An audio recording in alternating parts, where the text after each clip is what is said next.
Black, Star, Heart, Volume 1, A Martial Warrior's Path, Applicant, Arc.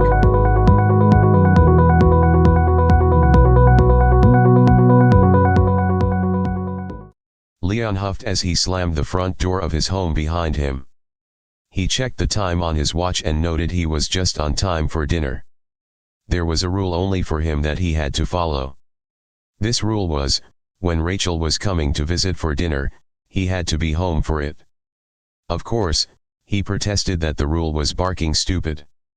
But when he suffered the consequence of nasty diarrhea from his complaints, he saw no option but to agree. "Welcome, home," Rachael greeted him from the hallway.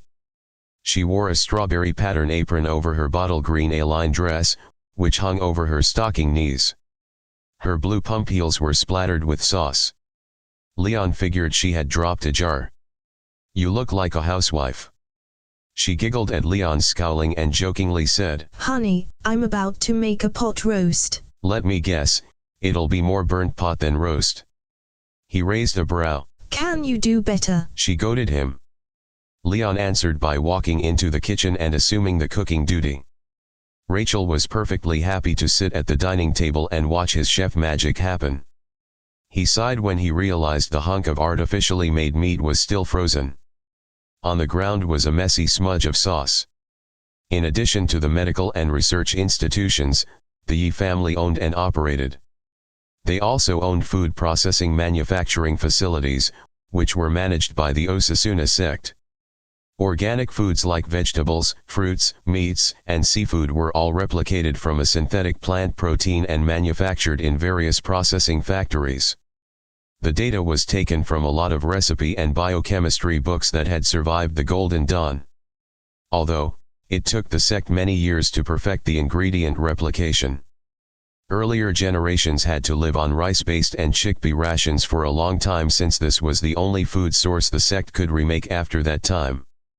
During the fall, they recovered more food references to make a difference. Eventually, people could eat like how they did in the old world. This helped the food industry boom. And Leon could be staring at a perfect replica of a lamb shank, which would taste like one too, if cooked right. But she hadn't even peeled a potato. Some pot roast it would turn out. "She's, Rachael, you do know that pot roast takes a minimum of 3 hours to slow cook." He grumbled over his shoulder. "Why cream of chicken sauce?" She giggled and gave him a cute and dumb expression. Leon groaned and checked the fridge and cupboards to see what else they could make.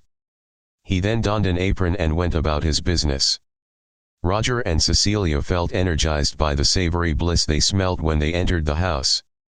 Then stepped into the kitchen to find Leon laying out plates of beef and vegetable stir-fry, and side dishes of edamame and sweet corn. All looked delicious. The energy was pleasant when everyone sat down at the table to eat.